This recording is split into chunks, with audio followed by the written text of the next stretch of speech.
Island आएका हौँ। त्यहाँदेखि रमणीय ठाउँ रहेछ। पानीमाथि रुख हुँदो रहेछ नि यता, जता हेऱ्यो त्यतै पानीमाथि रुख छन्। उता छ पानीमाथि रुख चाहिँ सबै पानीमाथि रुख हो। ऊ त्यो भएको सबै पानीमाथिको रुख हो। एकदम रमणीय ठाउँ रहेछ, रमाइलो लाग्यो। हामी घुम्दैछौँ, लामो पुल रहेछ, हामी पुलमाथि हिँड्दैछौँ। यस्तो छ, हेर्न सक्नुहुन्छ। यो चाहिँ पुल हो। यो चाहिँ काठबाट बनेको पुल हो। एकदमै लामो छ। हामी उहाँदेखि हिँड्दै हिँड्दै आएको हो।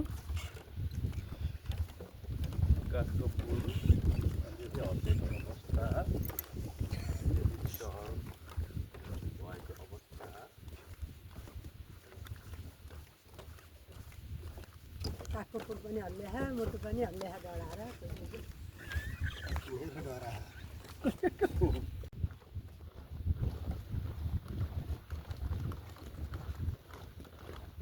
उता लिएर गएन आउँ यताबाट जान्छ। हेर न पानीमाथि रुख, अचम्म छ त। यस्तो पानी नै नमरेको।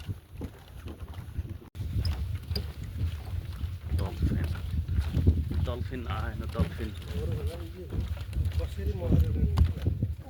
गौँथली चरा हेर्नु मम्मी।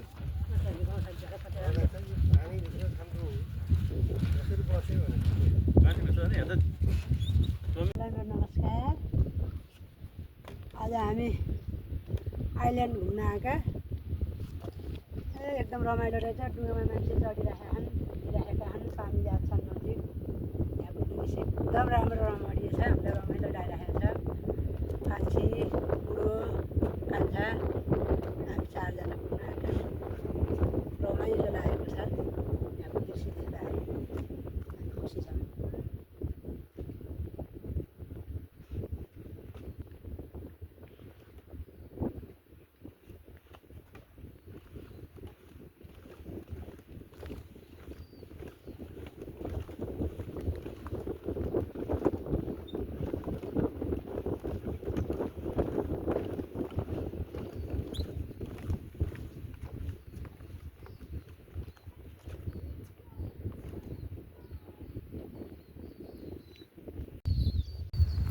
हेलो, यहाँ पार्किङ पनि रहेछ। यहाँ खाना पकाएर खाना बस्न सम्पूर्णको सुविधा रहेछ। खानाहरू ल्याएर खान नि पाइने रहेछ, बनाएर खान नि पाइने रहेछ। हाम्रो कान्छा कान्छी त्यहाँ बसेका छन्, बुढो फोटो खिच्दै हुनुहुन्छ। यहाँको दृश्य एकदम रमणीय राम्रो लाग्यो मलाई। सबैभन्दा अचम्मको कुरा पानीमाथि रुख रहेछन्, त्यही नै अचम्म लाग्यो।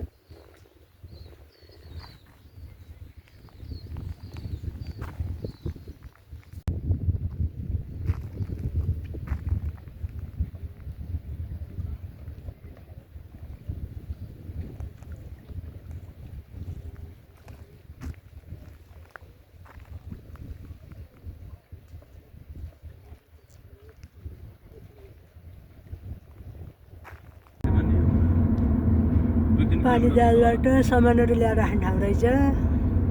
सामानहरू बाकस बाकस ट्रेनबाट पास हुँदो रहेछ। कति धेरै लामो रहेछ। विभिन्न किसिमका बाकसहरू देख्न पाइनेछ। त्यसरी अनि क्रेनले डक्कलाएर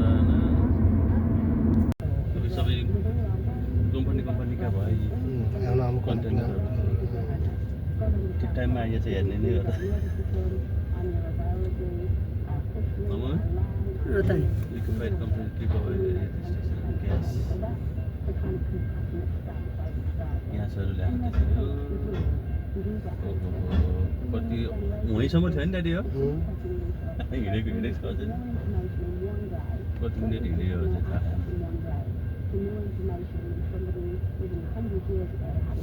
भन्छ इन्जिन कति बलियो रहेछ बाबु, यत्रो सामान तान्ने भनेपछि एक त रेलकै डिब्बा तान्नु पर्यो, त्यसपछि कन्टेनर तान्नु पर्यो। कति टाढासम्म छ त्यहाँबाट आएको होइन। सिडनीबाट आएको हो कि मेलबर्नबाट आएको हो कि कताबाट आएको हो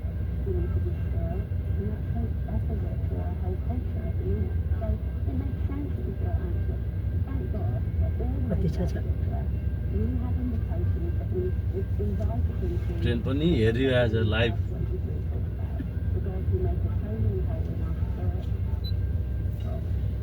ट्रेन त हेरिएको थियो यति लामो सामान बोक्ने देखिएको थिएन अँ And that every tongue should confess cargo that Jesus Christ is Lord ट्रेनले उठायो बाहिर राख्यो and the Father.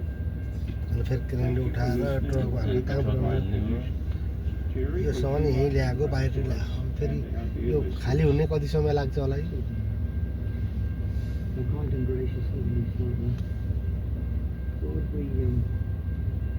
त्यसरी आयो अब फेरि यिनीहरू अब यो टिम ग्लोबल भन्छ नि एक्सप्रेसको फेरि अब आफ्नो हुन्छ कम्पनी हुन्छ उसको आफ्नो अनि उसले लान्छ अनि त्यहाँ लिएर जान्छन् त्यहाँ गएर त्यहाँ सामान झिकेर फेरि यो ल्याएर यहीँ राखिदिन्छ अँ, अनि यो लिएर जान्छ अर्कोचोटि यो कहाँ छ यसको घुमेर उहीँ लान्छ त्यो लान्छ कि अब उतातिर झार्छन् अनि त्यहाँबाट कहीँ जाने सामानहरू फेरि गएर यसमा लोडाएर पठाउँछ त्यहाँ ल्याउँछन् होला फेरि हालेर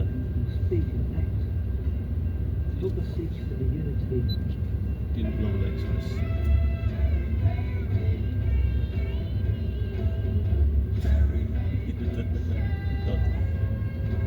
ठुलो रहेछ धेरै ठुलो रहेछ